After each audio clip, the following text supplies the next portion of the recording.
you, Madam Chairman, and welcome, Administrator Fox. I was so pleased to hear Senator Kramer compliment you on the relationship that you formed with problem solving in North Dakota, and I'm hoping you can help me similarly with a couple issues I have today that I'd like to discuss with you about sanitary survey results.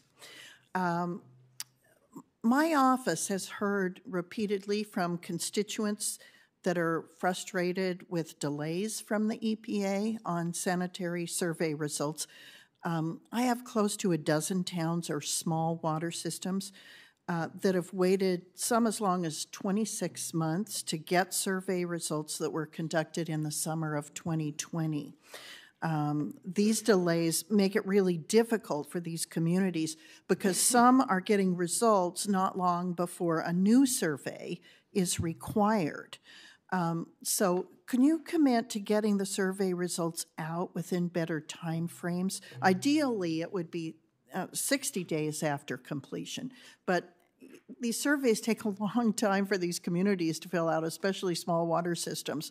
And then there's this huge delay, and they need the feedback sooner because as soon as they get these results, they're plowing into another survey. Yeah. Well, thank you so much for making me aware of this issue. And yes, you have my commitment that I will personally look into the 12 water systems that you mentioned that are waiting. I mean, the sanitary survey, you're right, Senator, it's a very important tool that states and local water systems, the EPA, utilize. And local water systems need that information in order to make key operational maintenance management decisions. So yes, I will commit to looking into the situation with these 12, as well as just looking more broadly into the timeline that for returning that information. Thanks very much. I really do appreciate that.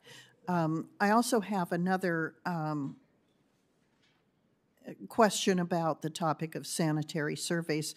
Madam Chairman, I'd like to enter into the record a letter asking unanimous consent to enter into the record a letter to Administrator Regan dated January 25th, 2023, concerning the EPA's memorandum to state drinking water administrators on public water systems cybersecurity. Without objection. Thank you. So this letter addresses the EPA's plan to add cybersecurity requirements to the sanitary survey program. Now, we all agree that cybersecurity is incredibly important for water systems, but it is doing it as part of the sanitary survey program that has raised issues. The organizations that signed the letter I just entered into the record have called that plan ill-advised, impractical, and not designed to meaningfully improve system resiliency. EPA's approach is also legally flawed. That's what the letter says. And then they go on to ask for the EPA to recall the memorandum. The signatories to that letter include the American Water Works Association, National Association of Clean Water Agencies, National Rural Water Association, U.S. Conference of Mayors, National Association of Counties, and others. So obviously this has received a lot of review from local governance, and they're concerned about just using the this survey as the source for gathering that information. Can you talk about what outreach was done concerning this memorandum? Yes, I'm happy to do that. So, Senator, you're absolutely right that cybersecurity threats to water systems, it's a growing concern. It's happening with more frequency. There are bad actors out there, and this is a significant vulnerability to our water systems. We believe that in order to protect our water systems from cyber threats, we have to take a multifaceted approach, and that's exactly what we have been doing at EPA. For example, we've been encouraging water systems to consider using SRF funds to do those cybersecurity upgrades. In the President's budget, he's requested an additional resources for a grant program to help water systems get in compliance. We do many, many trainings and resources that are out there all the time. We feel that this implementation memo that I recently issued is also a critical part of the solution. The sanitary survey is really the primary tool by which a state can really assess the operational capacities of a local water system. And given the critical nature of having good cybersecurity practices, we felt that this needed to be, in this modern age, one of the operational considerations that states look at in these surveys. And we had a very robust process. We actually asked the Association of State Drinking Water Administrators. We had a work group process with them.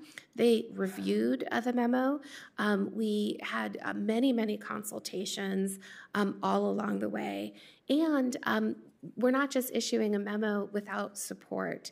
There's a whole series of resources that are being developed, key questions that can easily be added by the state to the sanitary survey. So we think this is very doable, very achievable, a good key step forward to protect our water systems from cyber threats, which again are growing. Well, and I would encourage you, because of the letter that was addressed to Director Regan, to have more conversations with the local implementers, because it's a pretty broad association of locals that are saying the sanitary survey program is just the wrong tool to have this dialogue. So clearly there's some sort of disconnect going on between the local implementers and EPA on this, and so I'd ask for your careful reconsideration, or at least extending your dialogue with those folks.